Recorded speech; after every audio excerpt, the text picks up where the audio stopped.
Is it? So we're going to do the, it's supposed to be Pentbox.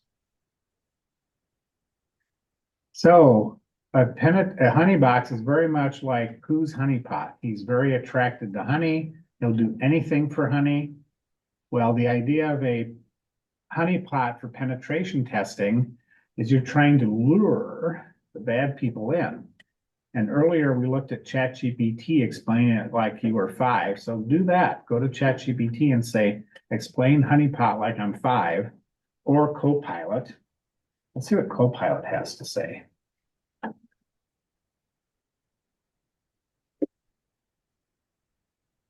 Message Copilot. Explain. Come on.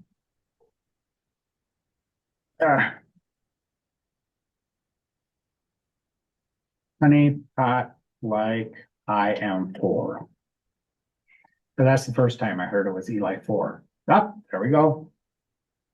Imagine you have a jar of honey and you put it out to catch some bees. The bees love honey, so they fly to it and get stuck. Same thing with honey pots online. Trick bad people into getting caught. Ha. That's a shorter one than we got with ChatGPT, but that's what honey pots are. They're a network or a server that looks attractive and easy to hack, but what it's doing is gathering information about you.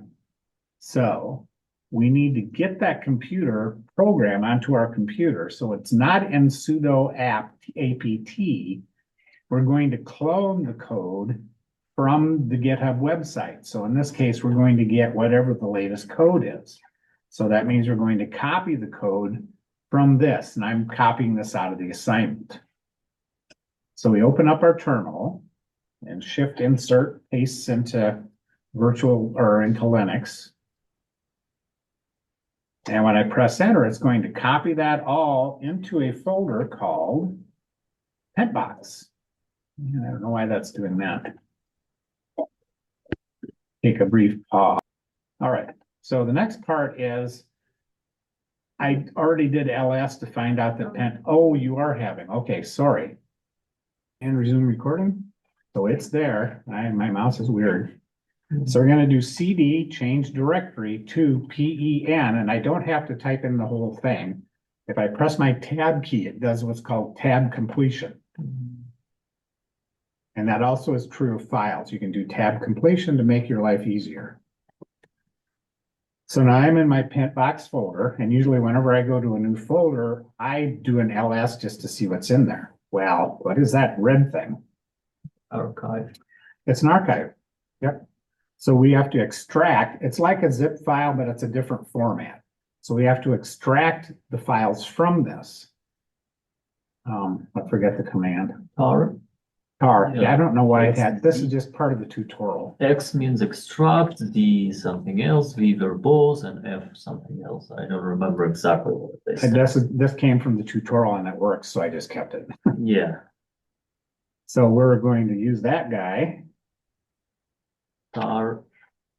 Yeah. To extract the files from that tar-xzvf pentbox.tar. Yeah.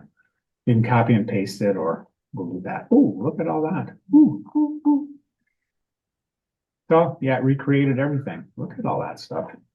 And if we do another ls, we should see that yes, there's now a folder called pentbox-1.8. And in 3 months from now, it might be Pentbox-1.9 or 2.0 as they iterate and create better versions of it. So far, so good? All right. So now the next thing is to run the program. So we want to change there, and then we're going to run pentbox.rb. RB is a Ruby script, which isn't something I do much with personally. It's also not something I know much about because I've never programmed in Ruby. But this one happens to be in Ruby. It's another programming language, just like Python, Java, C++. It is a scripting language, but that isn't really relevant. So we change CD to Pentbox. I'm going to tab because I don't like typing in things. I want to get done and move on so I can have supper. If I do an ls, well, look at all that stuff in there. There is a pentbox.rb. So many times when we're doing fancy things with the network, we want to make sure that we are as sudo. Oh, that didn't work. I did the wrong thing. What is it? PEN. Yeah, I typed in the wrong thing. Oh, we're doing an executable, so I have to do this. I forget about the dot slash. With executable files, you have to do dot slash first because of how Linux finds executable files. But then after you've typed dot slash PE, then you can do the tab update complete to find the file, and then we run it.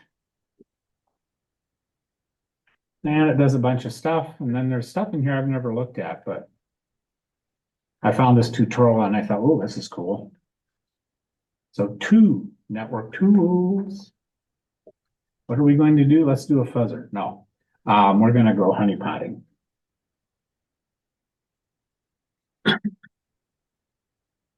And we are running honeypot with RIP privileges, but this is just warning you that you should, or it's not going to work.